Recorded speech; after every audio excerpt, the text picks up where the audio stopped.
I'm doing it for my daughter. Bad stand-up. What can we say about this? What, Bert Kreischer? This is again, you know me, you know I don't want to make it racial. And you know for a fact that anytime if you're a fan, if you're a Sam Hyde fan, aficionado, you know for a fact that I've never once made it racial, okay? I respond to other people making it racial. That's all I can do, okay? You come at me, you try to make it racial, guess what, buddy? You're getting an express ticket to, what's a funny callback we could do to earlier in the show? What's something we said? Peter Mark Jacobson. You're getting written up in my next rap diss track that I release for charity, okay? You come at me, you make it racial, you're getting a lyric written about you in my song that ends up donating God knows how much money to whatever charity that I send it to anonymously. So I don't want to make it racial. This stand-up, we're about to watch a stand-up that's a black guy talking about black, white, okay, whatever. The point is not that it's racial. I don't care that he's doing this 2020 woke, I'm black. That's fine. That's whatever, okay? The point is just that it's bad. The point is just that stand-up has gotten desperately bad. And I don't see a solution in sight. I don't know what to do about it, okay? All I can do is keep making my stand-up the best, most cutting-edge, deaf jokes that I know how to make. But there's a limit to the amount of millions of people that I can captivate in crowds, okay? They can't pack a there's no theater big enough for that. I can only do one at a time. So it's on these other comedians to bring the game surging back to life, and I don't see them doing it. There's only so much I can do, okay? There's only so much ATP in these muscles right here, in these schmuscles. All right, once that's out, you can pump me full of creatine all you want. I don't know if I got what's in me to do the job. All right, yeah, let's check him out. I live in New York City now, and I was walking around in Brooklyn where I live, and I saw something. I saw a white dude getting arrested.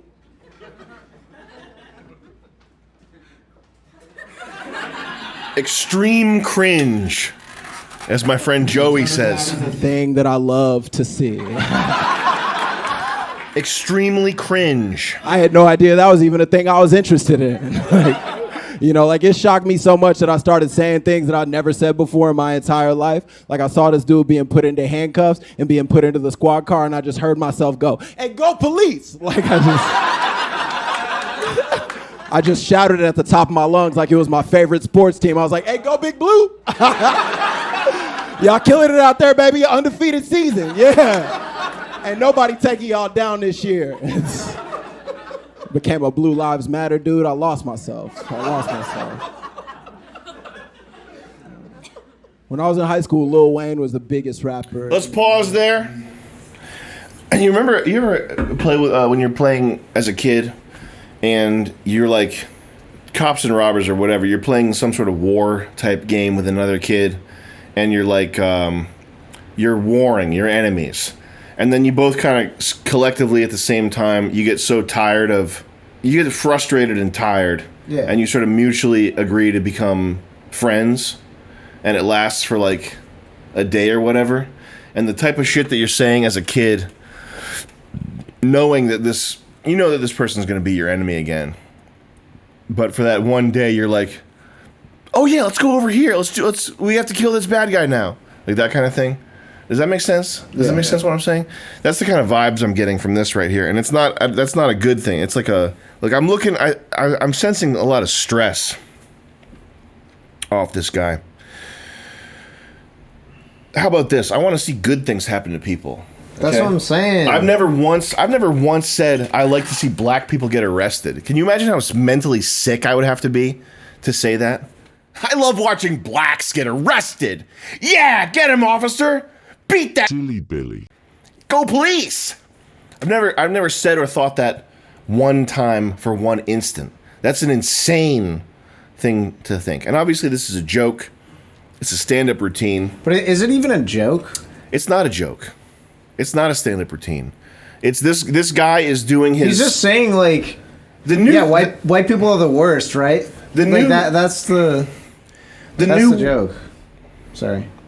The new way people do stand up is like saying shit that you think would be interesting at a party or something. Yeah. Like they're not making jokes. They're being charming for their Silly Billy. New York City friends. Like whatever city this guy's from, he's definitely from a city.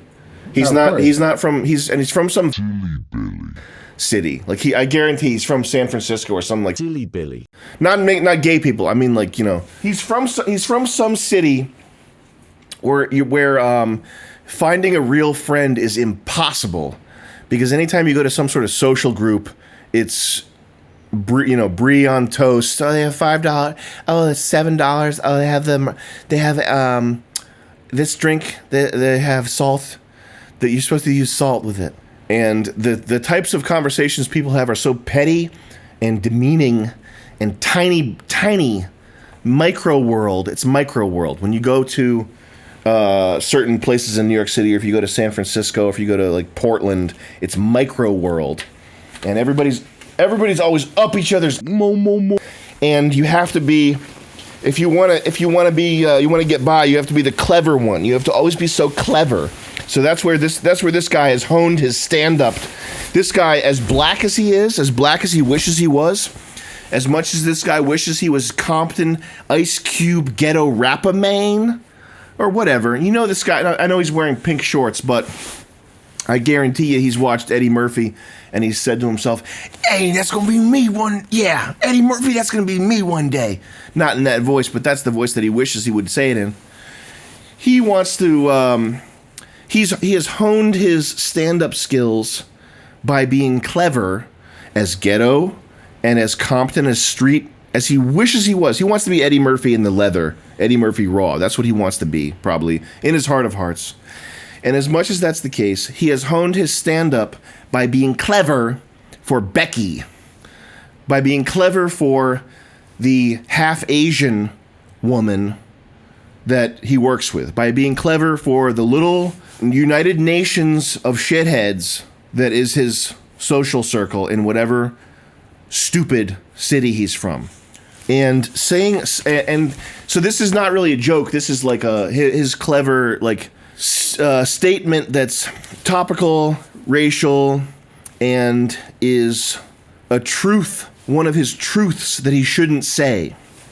But he says in this clever context, and people laugh, which is that he likes watching white people get arrested, which is sick.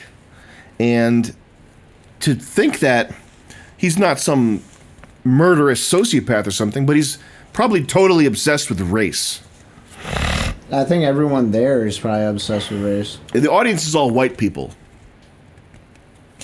And of course I watch police activity on YouTube. I like watching people who deserve it get arrested and shot in the chest. And it gives me insane pleasure to watch someone get capped, to get smoked. Okay? But that's only if I know that they have a felony, if they're resisting felony arrest or whatever. It's not when I watch some citizen without knowing the backstory getting arrested, okay? Imagine how pathologically... I love watching my racial enemies get their lives fucked up for 6 months and have to pay thousands of dollars. I love that so much. And this is literally not funny because it's hateful. Have you written any... Have you been writing... I know you've been fucking busy and shit. Have you written down any sketch things? I've not, no. You've been writing stand-up, though, right? I did a little burst of writing stand-up and got in the groove, and it was getting easier. And then... recently, I've just been doing paperwork and administrative stuff, which takes me out of that completely. Because we're buying the house for Fish Tank. There's just every time there's a money transfer problem every day, like a thing. Yeah. Like you have to send, today I have to send $30,000. I have to send two $15,000 transfers, and then I have to do two other transfers of the rest of the money. It's just every day there's I have to call Bank of America and get fucking... Yeah. You almost need an in-house accountant. You're close.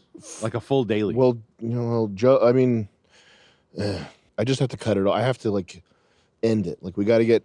Fish Tank has to be automated, and then The side project stuff has to probably stop. Yeah. I have to take all this like hyperlateral stuff, like spread out stuff that I'm doing, and condense it and get rid of the things that are not making money. Writing stand up. Do you like writing stand up? Yeah, I think stand up's. I would love to do it if I could get that big money, which I know that's not the right mindset to have. The right mindset to have would be to go do it and work for it and get the money. But I'm 38 years old. I want the money like right away. Yeah. You know? Yeah. Writing stand up is like a soft shoe. Mm-hmm. It's like understanding, like when you're drums, you have to learn, when you play the drums, I guess you have to learn that your feet and your hands are disconnected. Mm-hmm. And then you can be like, boom, boom, boom. Like, it's just like, it's not natural for people. It's really hard. It is. And stand up for like, oh, you're funny, you should do stand up. I'm like, yeah, there's a difference. And like ranter types, like those ranter type guys. There's a huge difference. There's a huge difference. There's a huge difference. Yeah. That's why like scenarios and sketches are so much fun, because it's like you have like another element you can write in. Mm-hmm. And you have like you can't make stand up any more dynamic than it is. Yeah. And that's like a fucking like a challenge for me. Yeah, you can't, like Eric busting through that door. Yeah. You can't have shit like that like come save the day in stand up. And they tried it. David Cross did it one time in his stand up where he like had an audience gag. Mm-hmm. Where he did this funny thing in the beginning of David Cross's stand-up special, like 07, mm-hmm. 10 maybe. Mm-hmm. And he did like a bit where he tried to make it like dynamic and shit, but it just doesn't. It's so kind of like a one-off play. I'm not saying it's good or bad. It's just like I don't think stand-up will ever depart from. Can't rely on it. It's all audio. You're right. It's all the words said. Yeah. Yeah. There's just things that go on, and then in stand-up, there's so many fucking flavors of it. It's like. It's bigger than food. It's like language. I don't know how to explain it. For sure. You know how many comedians you don't even know their fucking name, and they sell out stadiums? Oh yeah, I've been watching every type. I've been watching Black. I've been watching Cat Williams. I've been watching Apollo Theater from the '90s. That stuff. I've been watching Brian Regan. I've been watching like the Demetri Martin, like quiet white guy stuff. I've been Eugene Mirman. I've been watching all the different types just to see what the fuck is, what's the deal. Yeah, but yeah, there's as many different types of stand up that are successful and find their niche as there are like types of people. Yeah, it's a lot. And I would say like the stuff that like someone who's clean and tight like Jerry Seinfeld, that type of stand up is complete. It's like a completely different thing entirely from the black guy stuff. It's totally different, and it's the crazy thing is to imagine being in front of a crowd like that. That's the opposite of your crowd. Yeah. Like being at like what if you had to perform at the Apollo Theater, for example, or in front of a Seinfeld. Like those two things are very different from what we do. Oh yeah. Like perform in front of either of those crowds, it would be a tall order. Where are all these fucking? Because I know people love Cat Williams. And Cat Williams is I think he's the top 5. Yeah. Where the fuck are the Cat Williams fans around New England? Fucking they're in North Carolina. Yeah, I need more Cat Williams fans, blacks around, because he reminds me of he's kind of like disruptive. I like that. Mm-hmm. Like Cat Williams is there to like fuck shit up. I like he's got it out for. Seeing Cat Williams CAT. Well, I can't imagine him performing in New England. I know. I'm sure he has, but I mean, where would the people even come from? They'd probably just be crawling out of the woodwork. It's that huge amount of people again. It's just they would just materialize. I mean, I don't even know. But he's like Korn. You know what I mean? What do you mean? He's like culty. Like and I think he's hilarious. But like Korn the band. Yeah. Yeah. He's like Korn the band. Like he would perform at like Mohegan Sun, and you would get like every. I just can't. I don't think I've ever seen somebody in New England where I was like, I bet that guy's a Cat Williams fan. I just can't picture it. But Cat Williams says crazy shit. Fuck, I got a call with this investor guy. We just had 2 business calls. Yeah. 2 business calls. This is the Sam and Nick business channel. We just had 2 business calls. Yeah. How did yours go?